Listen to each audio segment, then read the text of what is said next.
বাংলা সিরিয়ালের এই কি অবস্থা! পুজোর আগেই বন্ধ হয়ে যাচ্ছে একের পর এক মেগা সিরিয়াল। এতে অনেক দর্শকেরই মন খারাপ হয়ে গেছে, কারণ তাদের পছন্দের সিরিয়াল বন্ধ হয়ে যাচ্ছে।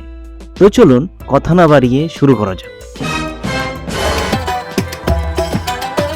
হ্যালো গাইস, আশা করছি ভালো আছেন। আর দুদিন পরেই মহালয়া, তবে কিন্তু এবার পুজোর আমেজটাই একেবারে ফিকে।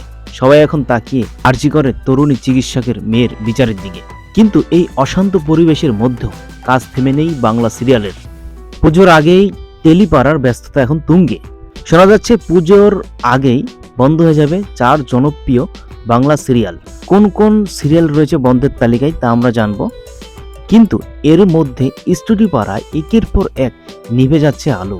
একাধিক ধারাবাহিক বন্ধের খবরে মুখ ভার ছোট পর্দার অভিনেতা থেকে টেকনিশিয়ান সকলেই। অনেক দর্শকও মন খারাপ এবং মুখ ভার করে বসে আছেন, তাদের পছন্দের সিরিয়াল তারা দেখতে পারবে না। তবে একটা কথা কি, কেউ কারোর জন্য থেমে থাকে না। একটা সিরিয়াল বন্ধ হবে আর একটা সিরিয়াল চালু হবে। টেলিভিশনের পর্দায় এখন অধিকাংশ সিরিয়াল শেষ হয়ে যাচ্ছে মাত্র কয়েক মাসেই।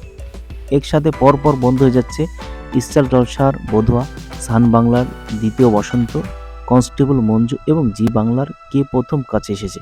এই ধারাবাহিকগুলোর মধ্যে সবচেয়ে কম সময়ে বন্ধ হচ্ছে মোহনা মাইতি অভিনীত জি বাংলার কে প্রথম কাছে এসেছে।